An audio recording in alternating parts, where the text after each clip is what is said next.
I realized that, as the director, it's your job to, it's not your job to tell everyone what to do all the time. It's your job to get the most out of the people that you're working with. Hey,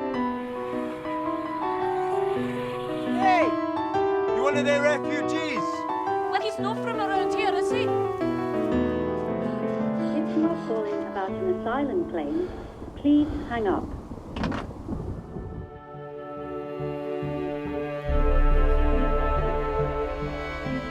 You ever think about who you were for all of this?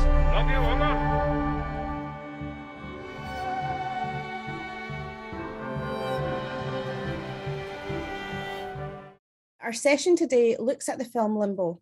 Set and shot in Scotland, it's an award-winning film which includes wins at the BAFTA Scotland Awards and the BIFAs.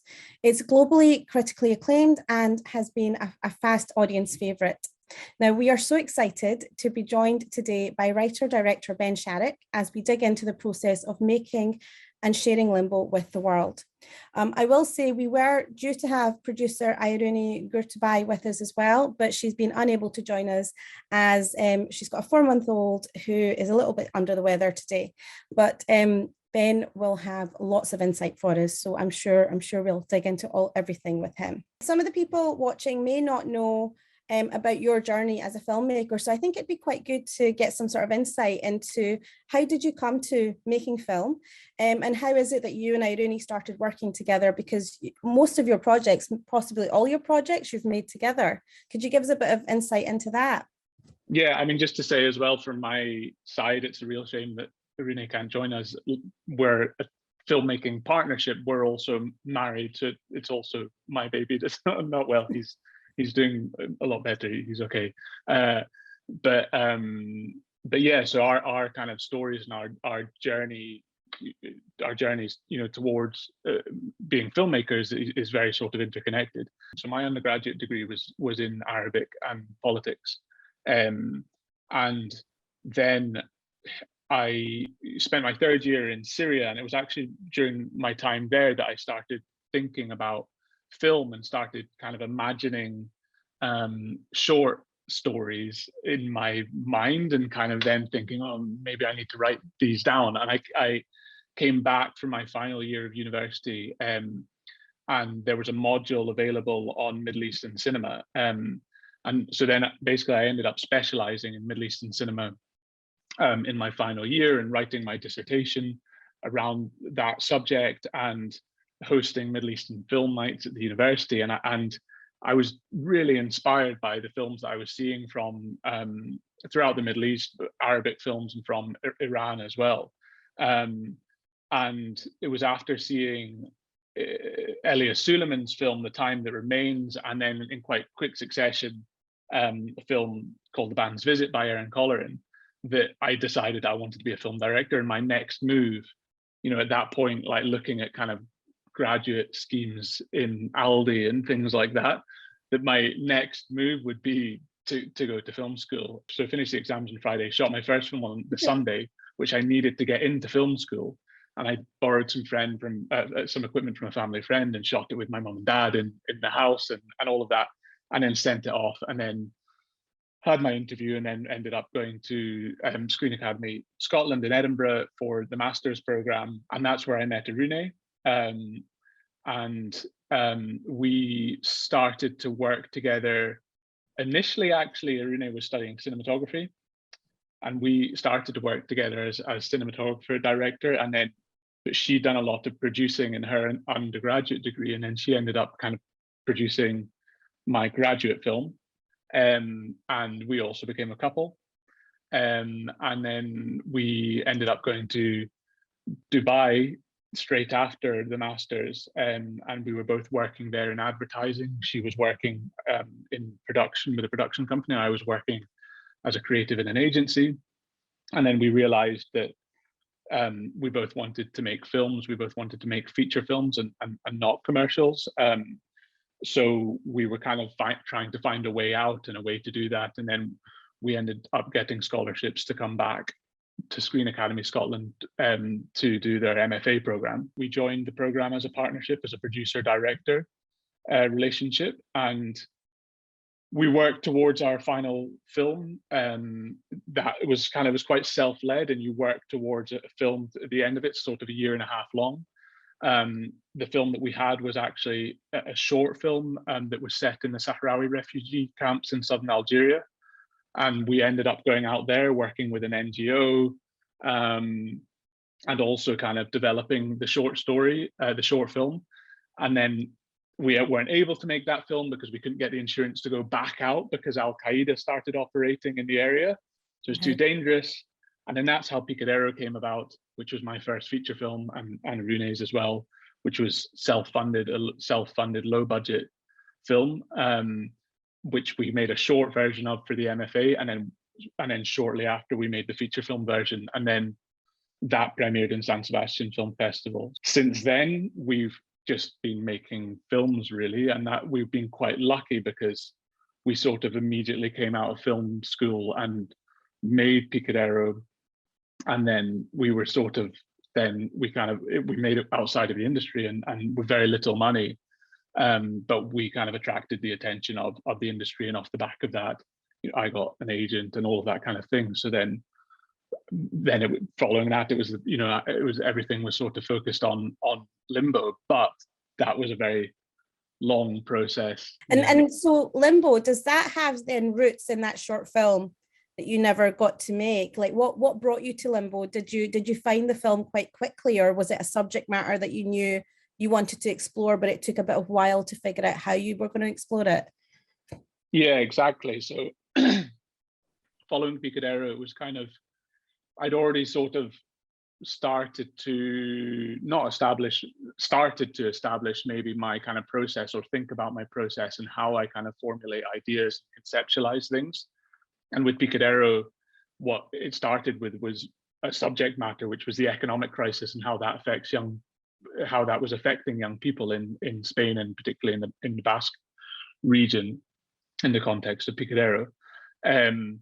And then finding a way to talk about that subject matter as a backdrop, and putting a sort of very human story in the foreground. So after kind of taking the journey, the film festival journey, all of that kind of thing with Picadero, and it was time to kind of, what's the next project? I was still very interested in the refugee subject matter, and I felt like it was something that I was very passionate about, and it felt like there was unfinished business there. And it started there. It started with the subject matter, but then it was a long process of figuring out how to approach that subject matter, how to tell a story with that subject matter, but also with my sensibility as a filmmaker and my voice, and doing the things that I wanted to achieve creatively. How did you decide to take it from that sort of refugee camp setting and bring it to Scotland? What made you kind of go, this story needs to be told here? Was there something that kind of sparked that, or was it just you were determined to make a film in Scotland? What was it that made you do that? I think it was a combination of things, because I think it started with like a huge amount of research and a lot of different kinds of research as well. Watching other films, watching documentaries, reading books, newspaper articles, academic essays, speaking to people that had been through the asylum system, speaking to organizations that work with asylum seekers. And I think that what kept coming up was this space kind of in between, before getting Leave to Remain, that space of being in limbo, and how damaging that can be. And also the other key part of it was identity, and that was what we were actually working on in the refugee camps in southern Algeria. The project was about identity and about how the label of being a refugee affects identity. So that was really kind of at the core of it. I knew that it was sort of what I wanted to write about, was that period of time being in limbo, and about being identity, and about the character kind of coming to terms with his identity as a refugee. But it took a long time, and there were a few different iterations and a few different ideas. And originally the project was going to be set in the Arctic, and it was to do with the polar crossing through Russia into Finland, and we actually ended up location scouting within the development process in Iceland. We were invited to Reykjavik Film Festival, and then we managed to get a little bit of funding to extend our trip and travel around the Northwest Fjords. And it was there that I realized that this film can be in Scotland. So, we were in these tiny fishing villages in the middle of nowhere, and the sort of vastness of the landscape. And I think that creatively those things were in my mind quite early on, is using the landscape and kind of how the landscape and the environment can be alienating and creating this feeling of isolation in the character, and how that kind of corresponds with what he's going through in terms of his identity. And then also obviously it being the Arctic kind of environment and Iceland, that also stayed with me as well, and wanting to use that kind of wintry environment and the northern lights that we were chasing the entire time that we were in Iceland, when we were there for prime northern lights season, and we never saw them. So then we thought, we'll just create them in the film instead. And so that development process, I mean, it sounds like you were working on this for quite a while before you found the story you wanted to tell. A couple of questions about that. One would be around, how you and Irene work together in those sort of early development process. Is it something that you're constantly in conversation about, or do you go away and try and figure out something by yourself? And how long did that process go on until you went to your funders and said, we've got a film for you, give us money to develop it? Like, how long was that process? Yeah, so I mean, to answer your first question, I think it's interesting because we were just talking about this a little bit, because we've just had a baby, and I'm realizing kind of how integral Irene is to my writing process, because before I would be able to just, walk into the kitchen at any point, not that she's always in the kitchen or whatever room she was in, and start talking about the film and start talking about what's in my head and kind of bouncing ideas off her, and or if I was kind of wrestling with a problem, to just kind of go to her and try and talk things out. So I was really lucky to have that, and now with a baby you just can't do that anymore. So it sort of goes in stages, because she's quite a big part of that, because you go through so many different ideas and try to like talk things out and think what's going to work. So that'll be quite sort of constant conversation. And then I think I kind of go into my head for quite a long time and just try and get to that next point where I'm sort of ready to talk about it. But having that person who you kind of absolutely trust, and you also know can sort of see in to your head, and see your vision as well, and understands your vision and understands what you want to achieve creatively, to have that is so important. So how long was it just the two of you? And at what point did you then start to have other people come in and were you going out, and did you know who you wanted to pitch to? Did you pitch to a number of different people? Like what was that process like?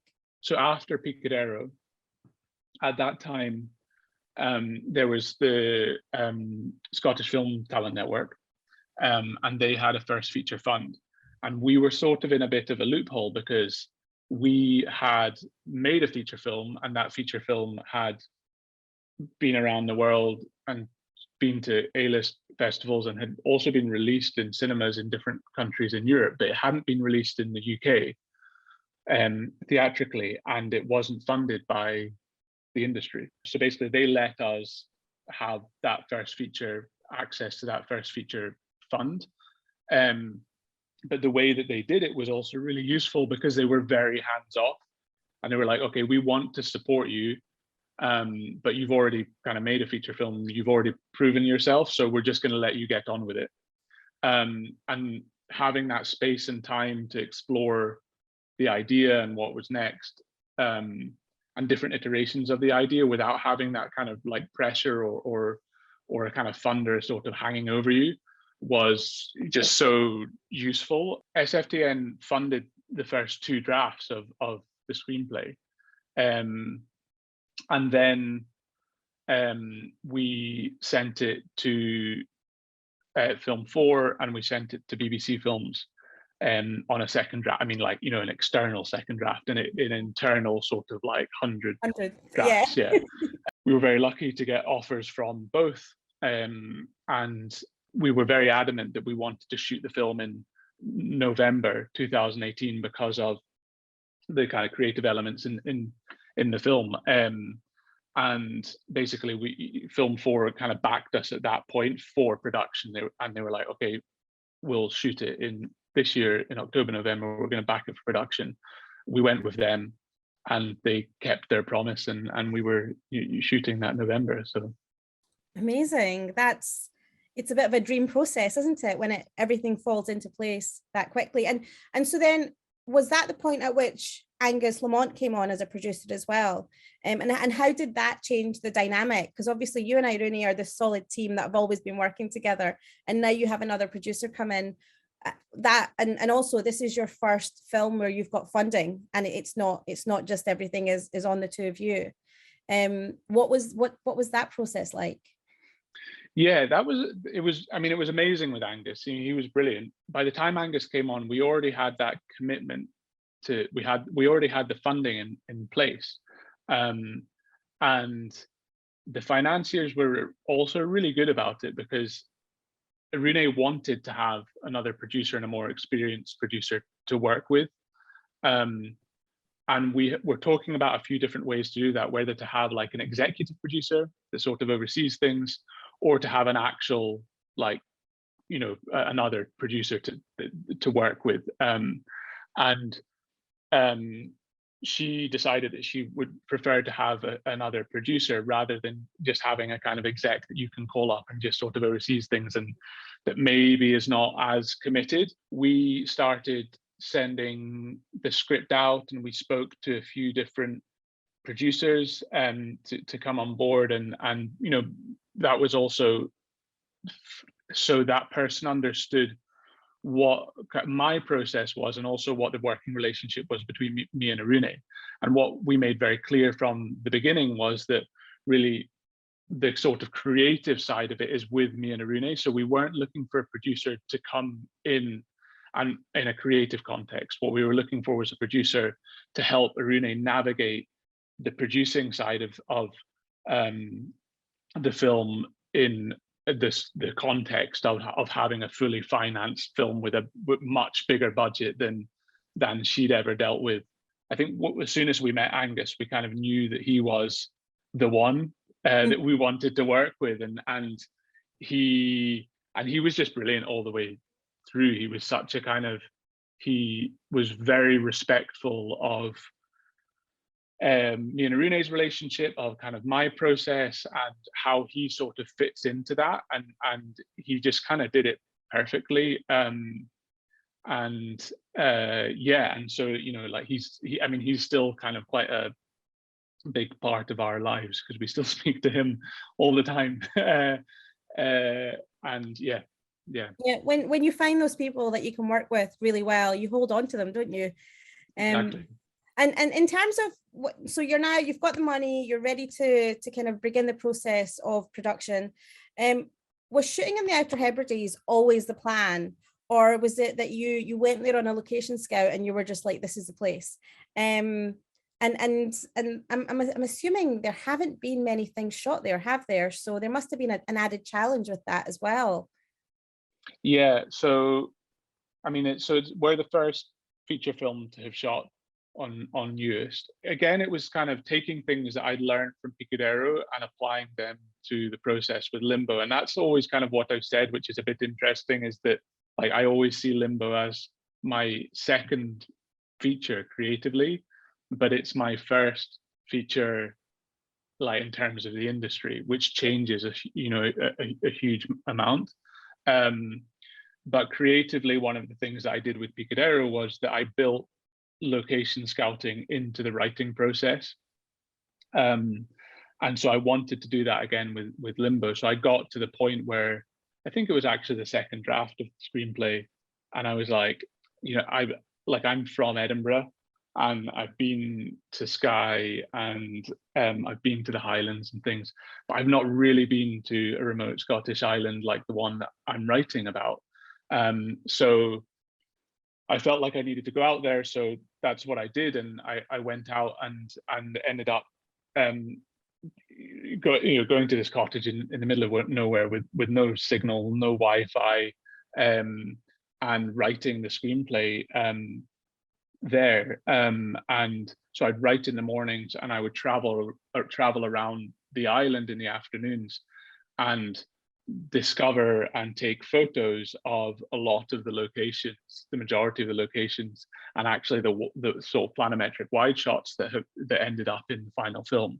And that was just hugely useful to my process. But then what happened was that obviously UIST is very difficult to shoot on, and it could make the film a lot more expensive.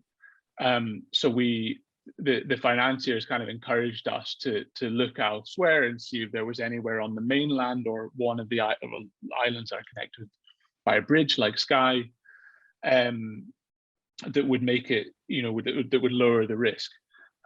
So that's what we did, and we ended up traveling all around Scotland, and we looked at Kintyre, we looked at the northeast, we also looked around Skye a little bit.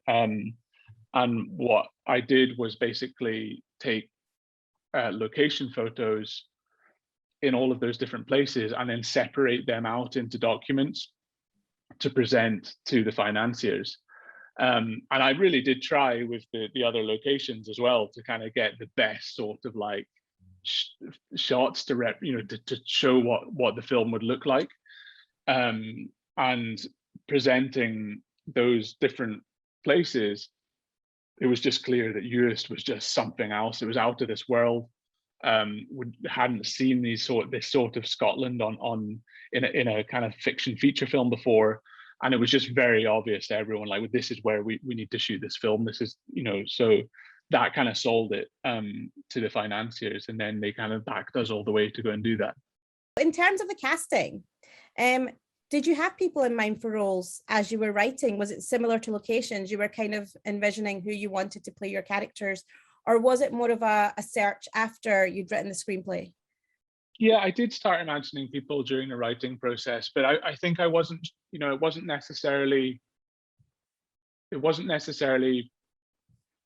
thinking of the final casting. It was just to kind of, I think, sort of for something to kind of creatively work within the process for me to kind of put a face to the character. Like, I actually had Sally Bakri, who is in both of the films that I mentioned, The Time That Remains and The Band's Visit. So I'd always kind of had him in my head for Omar, but he's a lot older now. So when it actually came to casting, he wasn't suitable for the role. We looked at casting some non-actors in these key roles as well, and I was quite keen to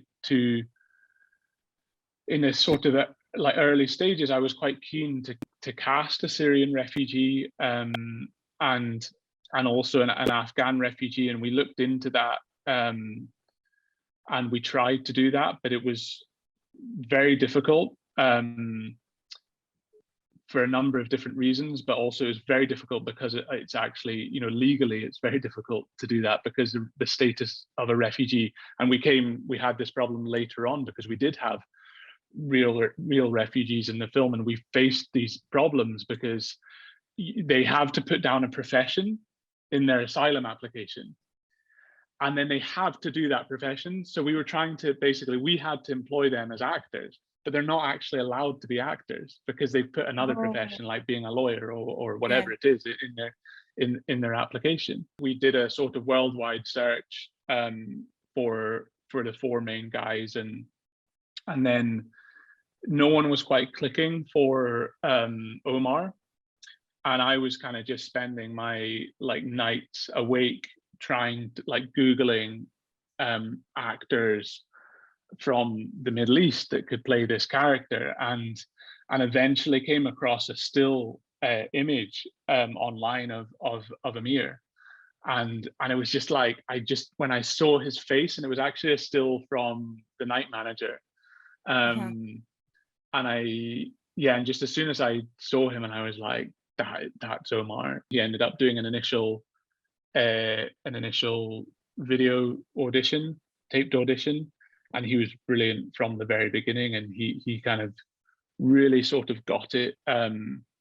And then we brought him in person, and it was just a very, very quick decision. So he ended up being the first person that we cast. And then with the others, it was different things going on. We had improvised sessions with Vikash, who plays Farhad. We brought him in to do like a half-hour hot seat improvised. So we interviewed him in character, and that's kind of what ended up getting him the job after, I think this was maybe like 7 auditions or something like that. But he was just, by that time, he was just so brilliant, and he'd done so much work because he'd also looked into the character. He'd read everything sort of in the script, but then that he could bring out in this interview, and also, things about his backstory and his relationship to Omar. The first audition that he came to as well, he also had the moustache. So, he really sort of paid a lot of attention to detail, and he was very committed early on. So I'm going to take us on to the edit process now. And you have a very specific style with your films.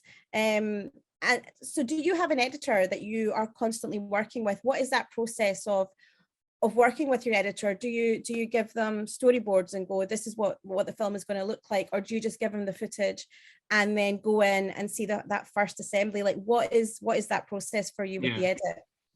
It was a really interesting one with Limbo, because we had a really long post-production, and it was, that was the main reason for that, really, was because we just really wanted to make the best film that we possibly could, and we really wanted to do justice to the subject matter. And it was a huge amount of work that went into to balancing the tone of the film, and to just achieve really what I wanted to achieve with it. And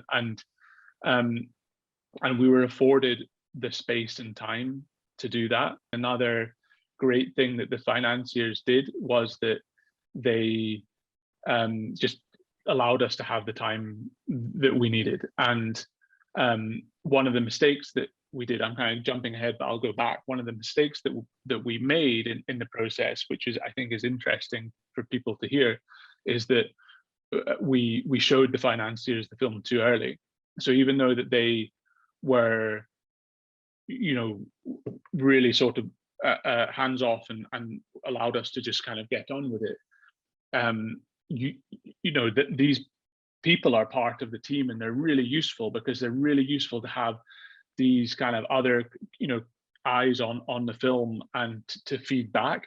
And I realized, because we didn't have that with Picadero, and I realized that as the director, it's not your job to tell everyone what to do all the time. It's your job to get the most out of the people that you're working with. And in my head, I realized later that it's also my job to get the most out of the execs. And you don't think about that when with your first feature. They're like, you kind of see them as kind of like the bosses somehow. Yeah, so that was a mistake, was showing them too early when we weren't ready to show them, when we were still kind of finding the film in the edit. I think we showed them like a cut that was like 3 hours long, and I think they were just like, oh. And that was like a killer move, It was creatively, it was my second film. I'd already worked with Carol Dolak on Picadero, and he was out in US the entire time as well. So he was on the ground, kind of. He wasn't the DIT. We had another DIT, but he was sort of like organizing everything and kind of cutting bits together while we were there. But I didn't actually want to look at anything while we were shooting. We edited it in San Sebastian in Spain, which is where we were living at the time.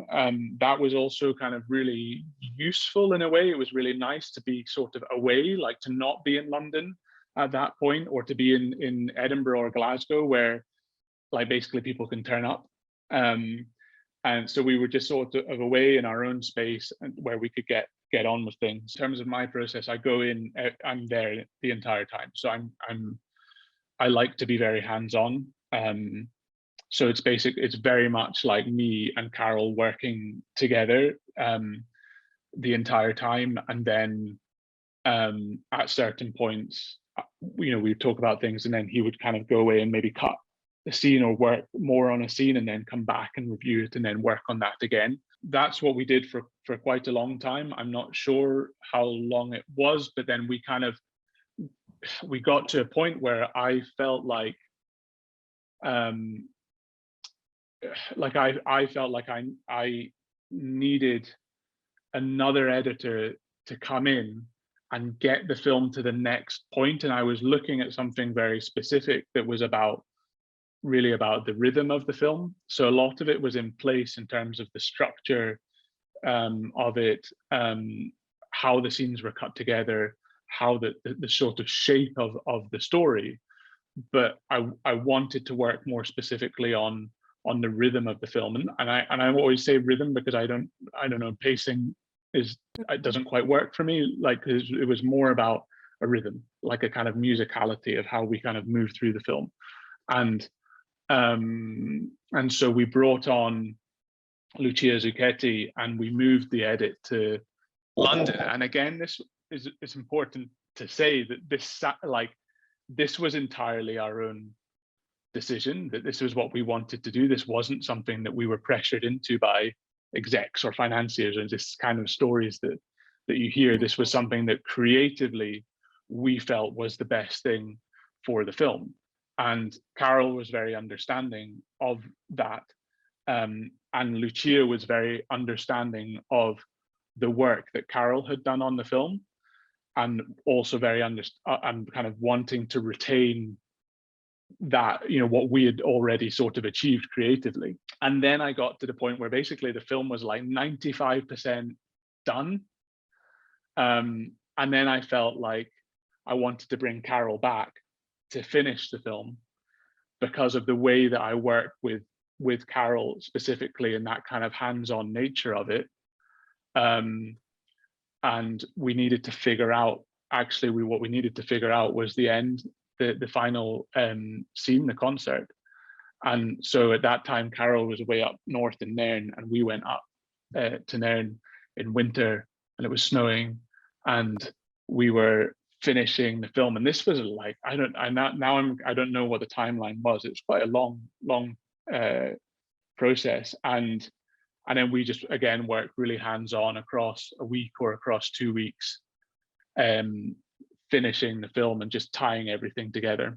So in terms of the release of the film, it's been so successful with festivals, and then you've had a release period in the cinemas as well, and you did some kind of set events around that as well. I mean, did you have a plan of how you wanted the release to go? I mean, considering the subject matter as well, was it always we're going to do festivals first and then we're going to do a cinema release? Was that always the plan? I mean, for me, the big kind of ambition from the beginning of the film, very beginning of the process, was to get the film to Cannes. And that's been a big ambition of mine, since I started making films. As it kind of gained momentum, as we did get into Cannes, and then the reception of the film in Toronto and in London and things like that. And we started to think about, and as Mubi came on board, then it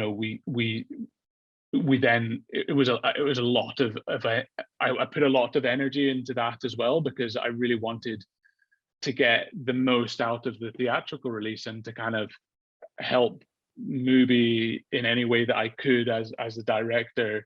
And they were brilliant, and they were such a kind of pleasure to work with. They really understood the film, and they really had a vision of what to do with the film in terms of the theatrical release. The big thing obviously was the pandemic, which affected us throughout the festival run, because then we got the Cannes label, but the festival didn't go ahead. So we didn't have the premiere. We didn't travel to Toronto for the only festival that we were able to attend in person San Sebastian, because we were there at the time, but it was very very reduced when we were there. And so it was very strange going through the festival journey, and and then with the award season as well, a similar thing with the BAFTAs being online, and then we weren't able to attend BAFTA Scotland, but it wasn't running as normal anyway.